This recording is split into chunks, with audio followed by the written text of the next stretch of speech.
सुनिए, ये सिर्फ एक खबर नहीं है, एक दर्द है, एक सवाल है जो बारूद के धुएं में दबकर रह गया।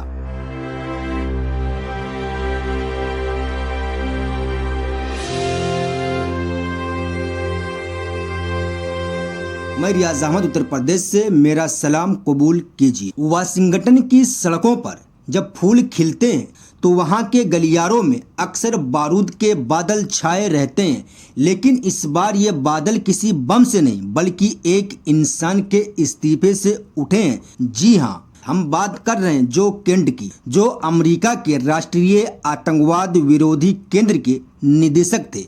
उनके इस्तीफे ने एक ऐसे युद्ध पर एक ऐसे सवाल उठा दिए जिसके आगे बोलने की हिम्मत किसी में न थी। ये कोई मामूली आदमी नहीं जो नीति में फर्क का बहाना बनाकर चुपचाप सरक गया हो। उन्होंने ऐसे रहस्य से पर्दा उठाया जिसे बयान करना आग से खेलना था। जो केंट कोई नया नाम नहीं, उन्होंने कितने ही जंग के मैदान देखे, कितने ही जख्म सहे। उनकी पत्नी भी जंग में शहीद हुई।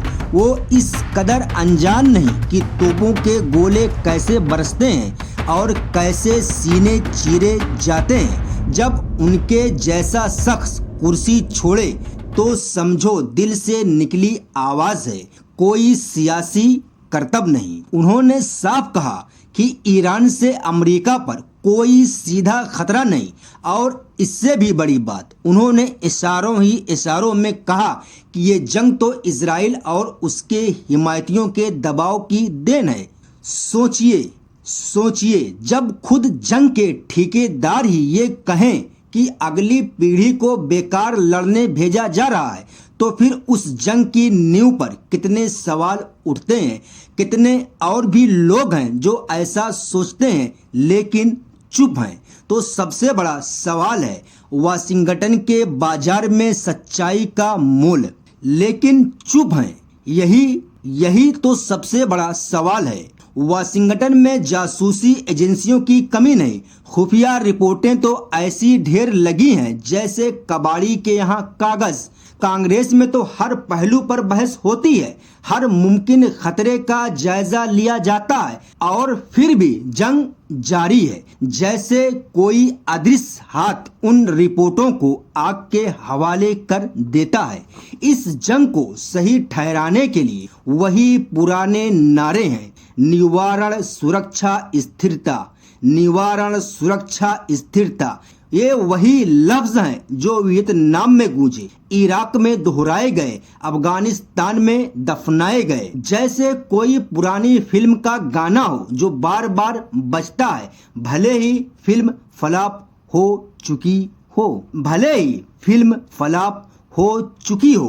केंट ने उसी भाषा को ठुकराकर एक नया सवाल खड़ा कर दिया, ये जंग आखिर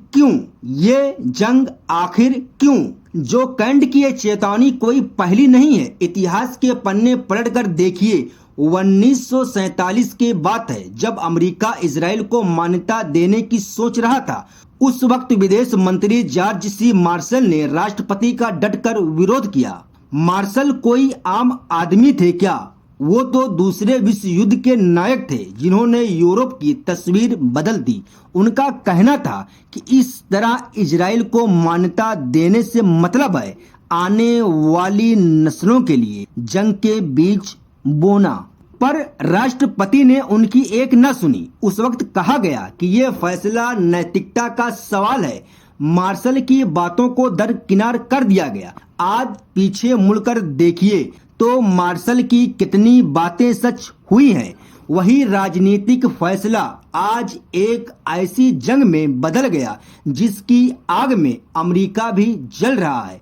केंट ने आज वही पुरानी याद दिला दी। क्या अमेरिका अपनी मर्जी से जंग लड़ रहा है? यहीं पर सबसे बड़ा सवाल उठता है जिसे अक्सर दबा दिया जाता है। क्या अमेरिका अपनी मर्जी से जंग लड़ रहा है या फिर किसी और की आवाज पर नाच रहा है? केंट के इस्तीफे ने इसी गठबंधन के असली चेहरे से पर्दा उठाया। ईरान के साथ जो जंग छिड़ी है वो कोई नई नहीं बल्कि एक पुराने पैटर्न का हिस्सा है। जरूरत से ज्यादा ही तनाव बढ़ा दिया जाता है, रिश्ते बिगाड़ दिए जाते हैं। नीतियां देश के हितों से नहीं बल्कि घरेलू दबावों और गठबंधन की राजनीति से बनती हैं। जो लोग सच बोलते हैं उन्हें समस्या समझा जाता है, हल का हिस्सा नहीं। अब सीधा सवाल है, जब अमेरिका की अपनी खुफिया एजेंसियां कह रही हैं कि ईरान से कोई तुरंत खतरा नहीं, तो फिर वो उसी ईरान से क्यों उलझा हुआ है? क्या ये गठबंधन की मजबूरी है? क्या ये राजनीतिक दबाव है? या फिर ये उस व्यवस्था की मजबूरी है जो अपने हित और अपने सहयोगी के हित में फर्क नहीं कर पाती? जो लोग कहते हैं कि पर्दे के पीछे और भी ताकतें काम कर रही हैं, पर इन बातों की पुष्टि करना मुश्किल है और शायद ये बातें हमें असली सवाल से भटका सकती हैं, या यूं कहें कि भटका रही हैं। असली सवाल ये है कि अमेरिका बिना किसी साफ उद्देश्य के, बिना किसी जरूरत के एक लंबी जंग में क्यों फंस रहा है? कोई उसे मजबूर नहीं कर रहा, वो खुद ही उन पुरानी गलतियों को दोहरा रहा है जो उसे पहले भी जंगलों में भटका चुकी है। जो कैंट ने इसी अंधी दौड़ को पहचान लिया, इसलिए उसने इस्तीफा दिया। उसने आईना दिखा दिया, पर इस्तीफा देने भर से क्या होता है? उसकी बातों को सुनना होगा, उस पर अमल करना होगा। अगर ऐसा ना हुआ तो ये एक और किस्सा बनकर रह जाएगा जिसे कुछ दिन बाद याद करके भुला दिया जाएगा। सबसे बड़ी चिंता तो ये है कि अमेरिका जंग में है, लेकिन कोई ये पूछने की हिम्मत नहीं कर रहा कि आखिर ये जंग है क्यों? मार्शल ने 1947 में ये सवाल पूछा था और उनकी बात अनसुनी कर दी गई। कैंट ने आज फिर ये सवाल उठाया है। अब ये देखना है कि क्या इस बार कोई सुनने वाला है या फिर सच्चाई फिर से जंग के रथ के नीचे कुचल दी जाएगी। इसी के साथ इस वीडियो को हम यहीं पर खत्म करते हैं। मिलते हैं अगली वीडियो में, तब तक अपना ख्याल रखिएगा। जय हिंद, जय उत्तर प्रदेश। अस्सलाम वालेकुम रहमतुल्लाहि व बरकातहू।